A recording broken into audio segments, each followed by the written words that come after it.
In this video, I will be showing you how to pre-fill a form link in Airtable in order to make it really simple and easy to submit data into your Airtable with pre-filled values, or also hide particular fields in your Airtable form while still submitting certain values that the submitter cannot see.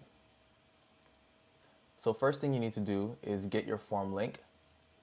So you're going to go to your form, go to share form, and copy that value. What we're going to try to do in this particular example is for every team member on our team, and let me go to this view actually. For every team member on our team, we are going to create a pre-filled form link with all the values and the team member selected, so that all they have to do is submit the form. So this can be a static URL or a URL that you fill in manually, or I like to make this a formula so that it's consistent for every single user in the table. So I'm pasting the form link as a formula in this particular field. So they all have the same base form link.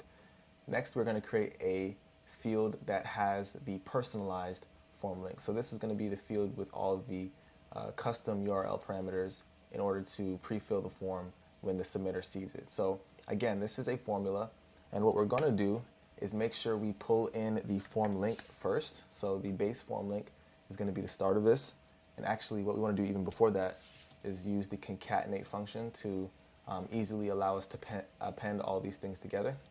So I like to put this on a new line. So we've got the form link.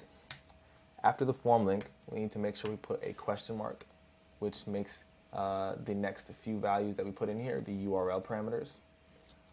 After that, what we're going to do is select the next URL parameters. So I'm going to put this on another new line. So anytime you want to add a field to the URL to be pre-filled, you need to use this prefill underscore tag, and then we're going to add the field name. So we want to first do the category and then equal sign. And then the next value after this is going to be the pre-filled value that we want to show up in the form. So for us, that pre-filled value, let's just use company formation just for an example.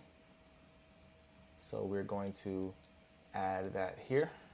And what we actually want to do is use the encode URL component function to make sure that when we add this to our URL, nothing funky happens, because when we essentially when you're creating a URL with custom parameters like this, things like spaces, special characters, they have to be converted for the browser to be able to read them correctly.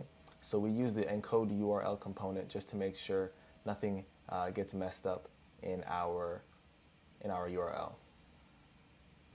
And this ampersand here is just to make it, it's a little bit faster way to concatenate two strings together. So you can use the concatenate function, or you can use the and sign. I use the and sign here just because I can keep it all on one line and it looks a little bit cleaner. So I'm going to add my comma after that, and then I want to add my next URL parameter. So I'm going to copy this.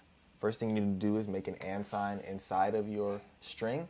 What this allows it to do, it allows the browser to know, is that you're adding this first parameter and then you also want to add a second one. So this just makes sure they get separated and read correctly.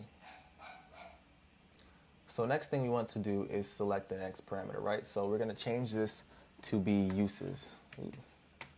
So we want to do uses, another equal sign, and then we want to encode URL component again, close that off, and then choose exactly which values we want to be selected for our uses. For our cases, I'm going to pull in these two, credit card and bookkeeping. These are just test values. They're probably not going to make any sense, but it's all right. Next thing we're going to do is copy this again to add another URL parameter. For this example, we are going to use date added. So for date added, we need to do date plus sign added, and this plus sign is to represent any spaces that we have in the URL. Again, this is one of those funky things you got to make sure you do in order to make the URL parameters work correctly. For the date, again, we want to use the encode URL component function, And we're just going to use the now function to make it nice and simple. So this is going to put the current time in as the date added field. And before we move on, let me fix one thing. So let's undo this.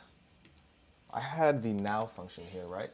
What we actually need to do to make this work properly is we want to turn that now, which is going to give you a date time. You want to use the date string so that it turns it into an actual text string rather than a number. And then you put the now function inside of that date string function. Okay? And so the last thing we're going to add is the team member. So team member is going to be a linked record, right? And the team member needs to be a value that's going to correspond to the team table. So we're already here, and I'm going to use myself. So put my name in here, and we can save that. Oh, delete that and save. So when I click this link, it's going to take me to a form with all of these values pre-filled. Give it 1 second. Okay, so here we are. We've got the uses, team member, date added, filled in. The only thing that didn't work is the category, and the reason for that is we used a category that actually isn't in this list. So let's fix that. And all we need to do is replace company formation with maybe design and brand. And so let's try it for Tess Smith. You saw that first one had Mecca Parker, which actually is going to make sense because I hard-coded that. So design and brand is filled in. We have the uses.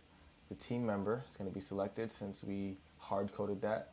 What I would even do to make this more dynamic, since we're looking at the team member table right now, I would actually use the name field from this table as that value, so that whether it's me or whether it's this Tess Smith person, that link is going to be pre-filled with their name. Okay, so we'll try that one more time. All right, and here we are. That form is going to be pre-filled with his name in 1 second. There we go, Tess Smith. All right, so that is how to pre-fill form links in Airtable. Stay tuned for the next video.